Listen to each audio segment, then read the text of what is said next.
Waktu itu pelayanan di Pati, ada seorang ibu hamil anak ketujuh. Terus tiba-tiba dia ngomong, ibu mau ambil anak saya. Bayi.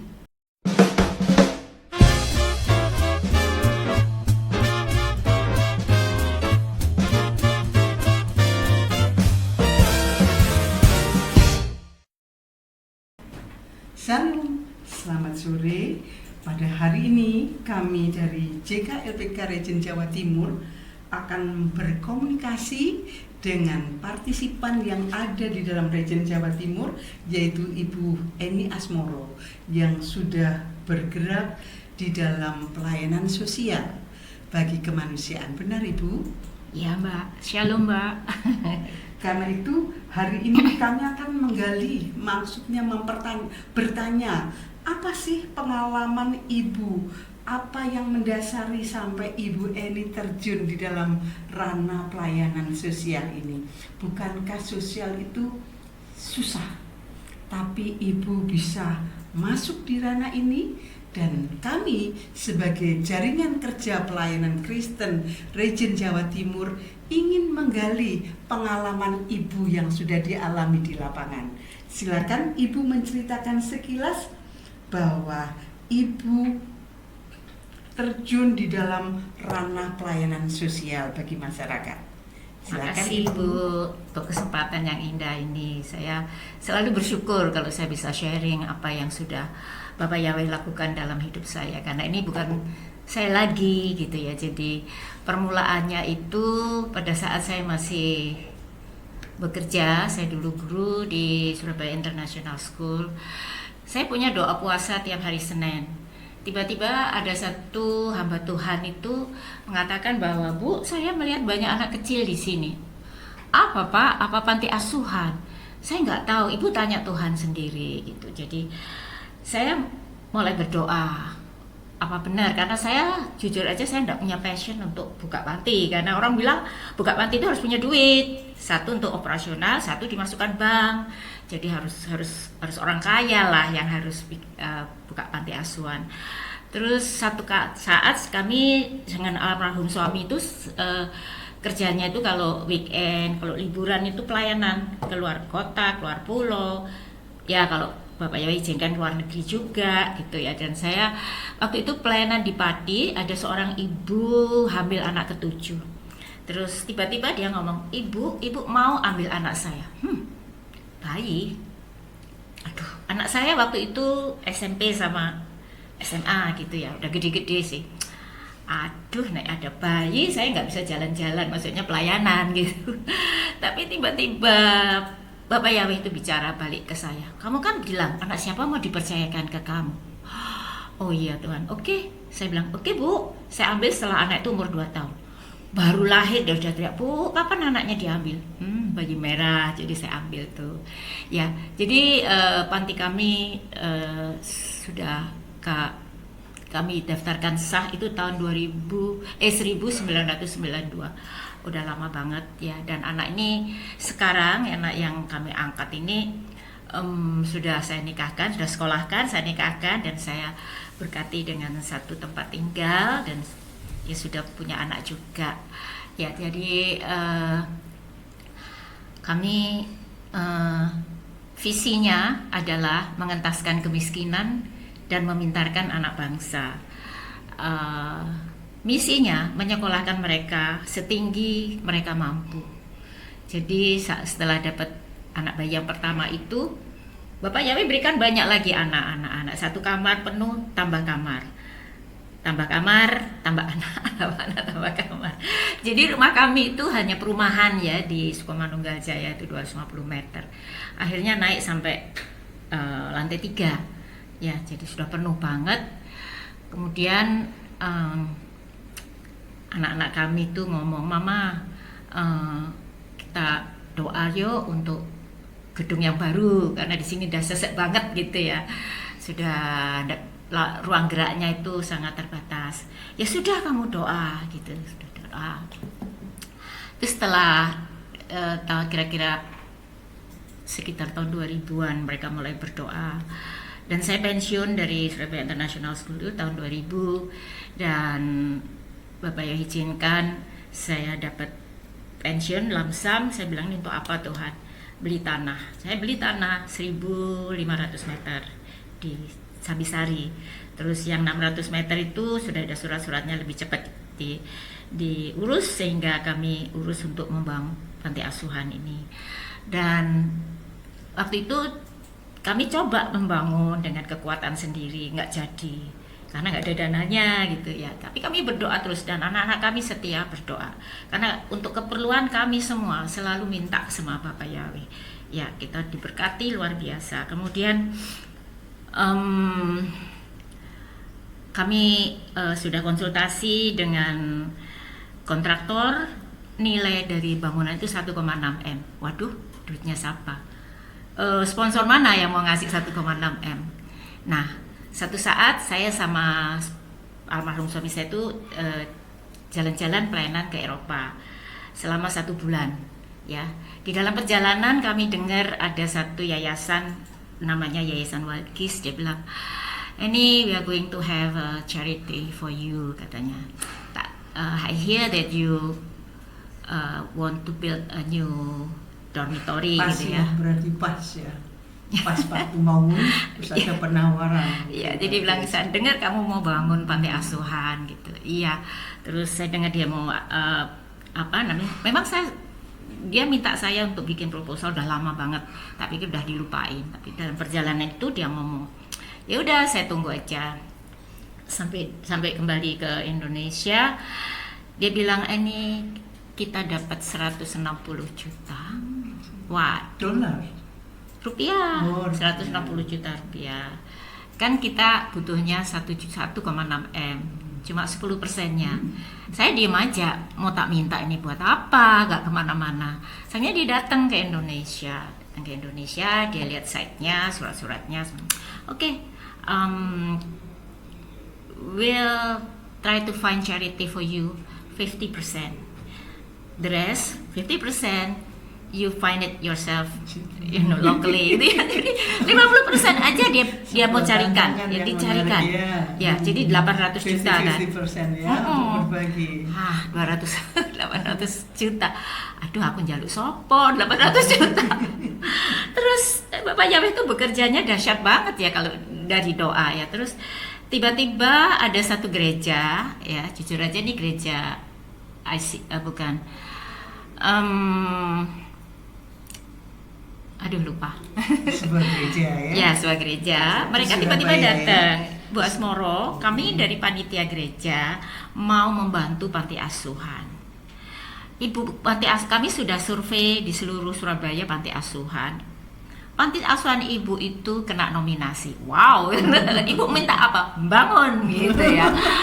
Terus saya cerita kalau saya udah dapat uangnya 800 juta, tinggal 800 juta. Saya juga nggak tahu dari mana. Terus bilang, oke, kami akan rapat, nanti kami kabarin. Terus akhirnya dia rapat, terus dia bilang, ini kami akan bantu pembangunan, cuma kita nggak ngomong nominalnya, karena kebetulan kontraktornya itu juga dari gereja itu, gereja Boyolali. Ya terus akhirnya mereka cari charity night, mereka bikin charity night, mereka ngundang Hillsong dari Australia. Wow, gitu ya. Tapi saya nggak tahu berapa jumlahnya. Pokoknya mereka yang cari duit ya dari dengan segala cara. Ya, duit ini masuk aja karena saya nggak pegang uang. Yang dari luar negeri juga masuk aja. Sampai tahun 2000 itu mulai tahun 2010. Jadi doanya dari tahun 2000 saya pensiun itu 10 tahunan. Ya, terus akhirnya tahun 2010 mulai bangun sampai 2012. Setelah selesai langsung kami pindah ke sana. Ya. Dan di situ saya bersyukur ya karena tentunya beda ya. Dapat rumah gedong sama rumah banyak masalah juga, tapi saya bersyukur karena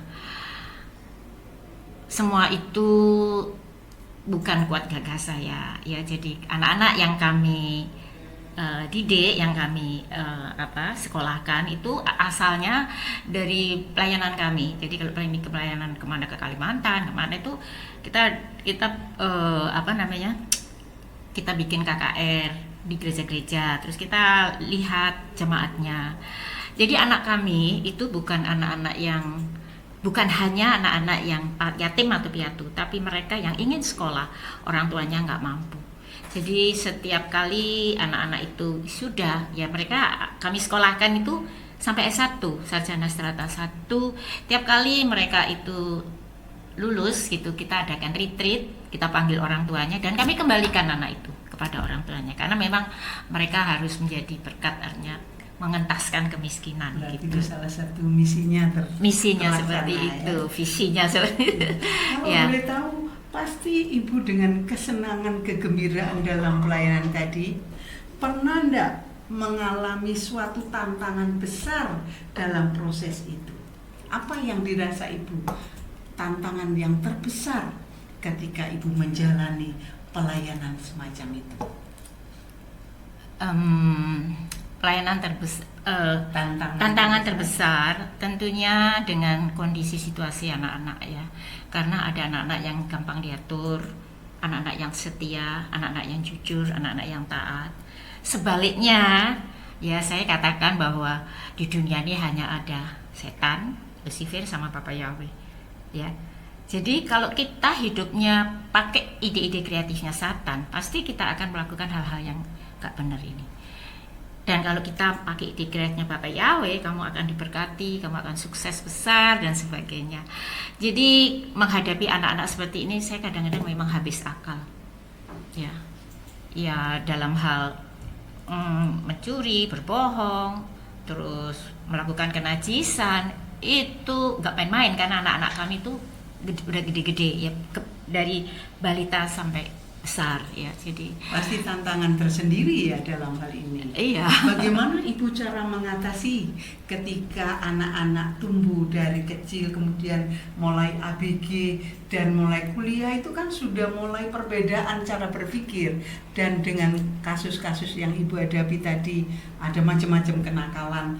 Apa yang Ibu lakukan pada saat Ada seperti 3 itu? perkara yang saya selalu sharekan ya. Yang pertama itu doa puasa. Itu memberikan kita kekuatan besar. Kedua, baca firman. Membaca firman itu kita memberi makan bersama manusia roh kita. Ketiga, itu doa.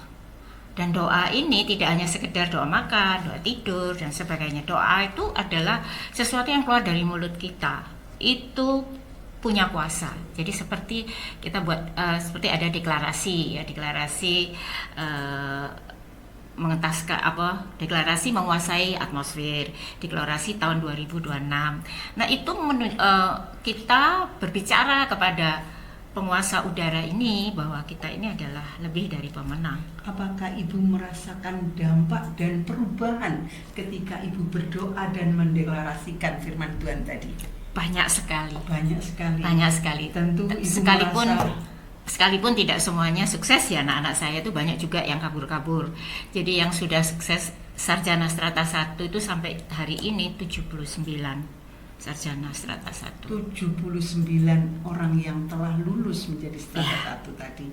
Nah Ibu, kan kalau melihat itu kami anggap sebuah keberhasilan.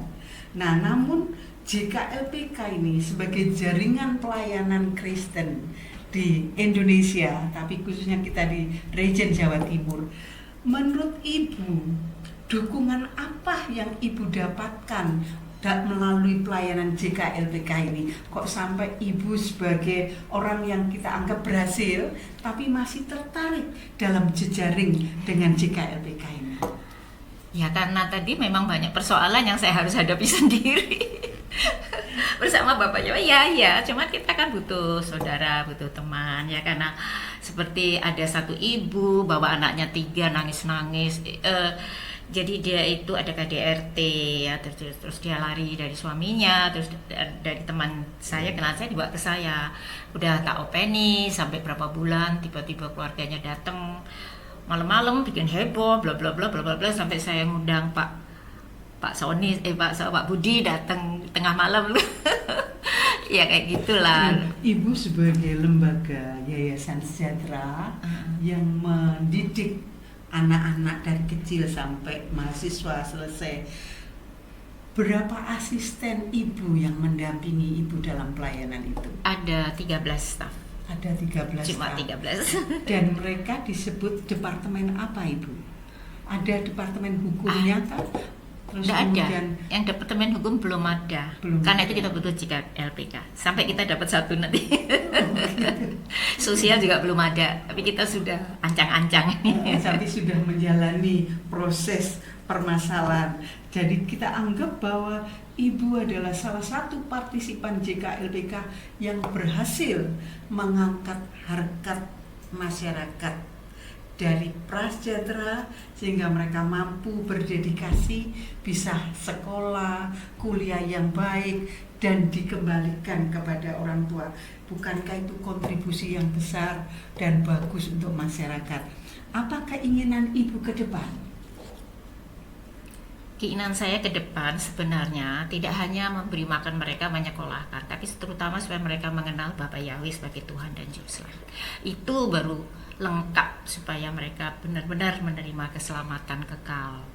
Itu yang utama. Kalau Jadi boleh tahu metode apa yang ibu ajarkan kepada anak asuh untuk mereka mengenal Bapak Yahweh atau Tuhan Yesus Kristus, apa yang ibu berikan kepada mereka metodenya?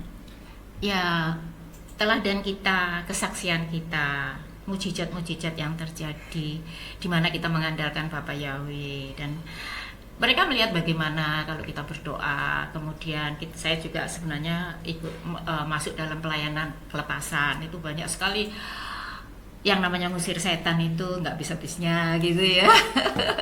Sekalipun nggak sebagus. Dan tentu sampai hari ini masih mengusir setan ya, karena memang Tuhan Yesus belum datang. Jadi pasti setan masih ada ya Bu ya. Ya. Dan pasti Tuhan memberikan ibu kemampuan, kesabaran, roh pendidik, menjadi contoh. Itu tidak gampang dan butuh kekuatan yang besar ya. Pastinya begitu. Apa ibu merasakan seperti itu? Ini masalahnya tuh saya terlalu melekat sama Bapak Yahweh. Saya tidak merasakan yang susah. Saya tuh tidak mengingat usia saya juga. Saya berjalan aja bergandengan sama Bapak Yahweh. Ada masalah, saya hanya mengucap syukur. Sehingga saya tidak pernah stres, frustasi. Nggak ada uang mengucap syukur ya. Karena Bapak Yahweh itu selalu memberkati luar biasa. Ya, jadi saya hanya sekarang ini sudah tidak terlalu memikirkan yang berat-berat, artinya kalau ada anak begini-begini ya udah kasih tahu, nggak mau ya wes gitu. Kalau dulu saya marah-marah pakai sekarang sudah enggak, karena saya mau menantikan rapture ya. Rapture itu adalah pengangkatan di mana Yeshua datang di awan-awan bersama para malaikat, dan yang percaya nanti diangkat semua ya. Karena saya tahu bahwa waktu itu sangat singkat untuk berbuat baik ya. Kita hanya mengajar mereka untuk berbuat yang Bapak Yahweh mau. Dan kami sendiri kalau tiap hari itu berdoa ya, saya bisanya hanya memberikan mereka doa, firman dan sebagainya. Itu tetangga-tetangga itu pada datang, non Kristen. Mama, saya bisa Shema Yisrael itu doa kita pembukaan. Saya juga mau percaya Bapak Yahweh. Datang mereka persekutuan. Jadi tahun 22 itu Bapak Yahweh izinkan saya buka gereja dari KPI Kehilat Pemulihan Indonesia. Jadi sekarang ini pakai gedung panti. Terus kemarin tuh Bapak Yahweh beri ide-ide kreatif waktu itu dari